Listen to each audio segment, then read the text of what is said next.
राष्ट्रीय kabaddi pro league प्रतियोगिता के समापन कार्यक्रम में पहुंचे मुख्यमंत्री डॉक्टर मोहन यादव। हेलीपैड पर हुआ आत्मीय स्वागत। मुख्य कार्यक्रम स्थल गोटीगांव में लाडली बहनों द्वारा मुख्यमंत्री डॉक्टर मोहन यादव का स्वागत किया गया।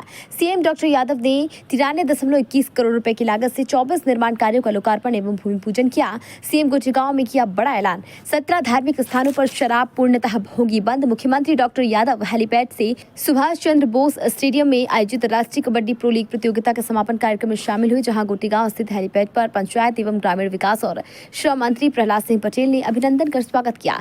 इस दौरान सांसद चौधरी दर्शन सिंह, विधायक विश्वनाथ सिंह पटेल और महेंद्र नागेश मणि नागेंद्र सिंह फाउंडेशन के सचिव सरदार सिंह पटेल सहित अन्य जनप्रतिनिधियों ने भी मुख्यमंत्री डॉक्टर यादव का पुष्पमाला पहनाकर स्वागत किया। जिला प्रशासन की ओर से मुख्यमंत्री डॉक्टर यादव का संभागायुक्त अभय वर्मा, आईजी अनिल कुशवाहा, कलेक्टर श्रीमती शीतला पटले, पुलिस अधीक्षक श्रीमती मृगाखी टीका ने भी पुष्पगुच्छ भेंट कर अभिवादन किया।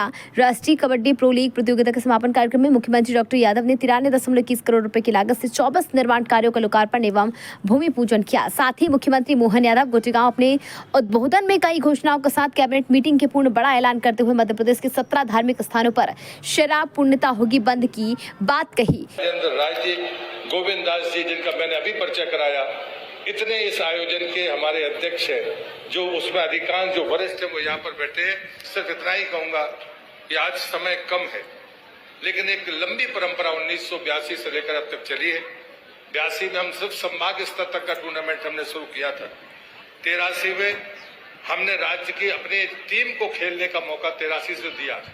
पहले हमारा नियम था कि हमारे क्लब के मैदान पर हम अपनी क्लब की टीम को हमने कभी नहीं खेलने दिया, पर पिछले 5 वर्षों से चूंकि जब से मैच आया तो हमारे प्लेयर की प्रैक्टिस हो, अन्यथा इस ग्राउंड पर हमने सहयोग क्रीड़ा मंडल के लोगों को नहीं खेलने दिया।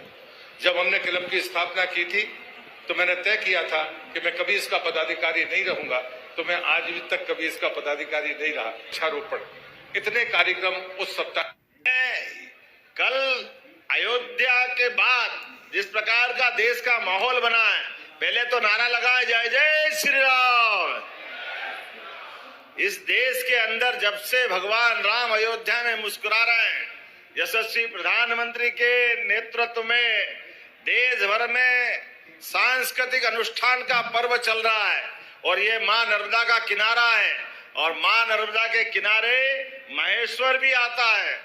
महारानी अहिल्या माता ने 300 साल पहले अपने सुशासन के माध्यम से एक एक देवस्थान पर, यद्यपि उनका साम्राज्य तो छोटा था, लेकिन मन की उदारता इतनी बड़ी थी कि देश के सारे तीर्थ स्थान, और उस समय जबकि मुगल सत्ता थी, लेकिन मुगल सत्ता के बाद भी अगर बनारस में बाबा विश्वनाथ मुस्कुरा रहे हैं तो वह अहिल्या महारानी की देन है। हमें इस बात का गर्व है। और क्या अयोध्या वर्तमान में आनंद में मुस्कुरा रही है। इसके साथ साथ पूरे देश के अंदर सभी देवस्थान पर धार्मिक पर्यटन के आधार पर हमारा भी अगला संकल्प है। मध्य प्रदेश के अंदर भगवान कृष्ण जहां जहां उनके चरण पड़े, जहां जहां लीलाएं हुई, एक एक स्थान को हम अपने धार्मिक पर्यटन का केंद्र बनाएंगे। भगवान राम जहां जहां मध्य प्रदेश से गुजरे और 11 साल चित्रकूट में गुजारा, ऐसे स्थान को भी हम अपने धार्मिक आस्था का केंद्र सबसे श्रेष्ठ सुविधाओं के आधार पर बनाने वाले हैं। लेकिन कल हम दोबारा एक निर्णय कर रहे हैं।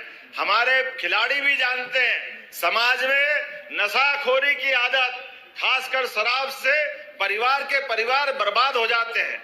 ये बहुत बड़ा कष्ट है, सामाजिक बुराई आती है।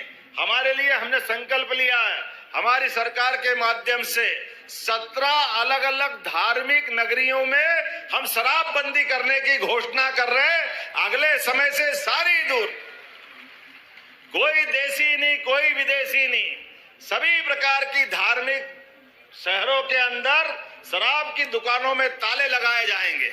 ये हमारे उस संकल्प की पूर्ति करते हैं जिसके आधार पर हमने अपनी सरकार को चलाने के लिए निर्णय किए। मुझे इस बात की प्रसन्नता है, हमारे माननीय मंत्री प्रहलाद सिंह जी के पास पंचायत ग्रामीण विकास के साथ साथ मां नर्मदा की परिक्रमा पथ के विकास का काम भी आपको सौंपा है और इस आधार पर जोरदार अभिनंदन करें।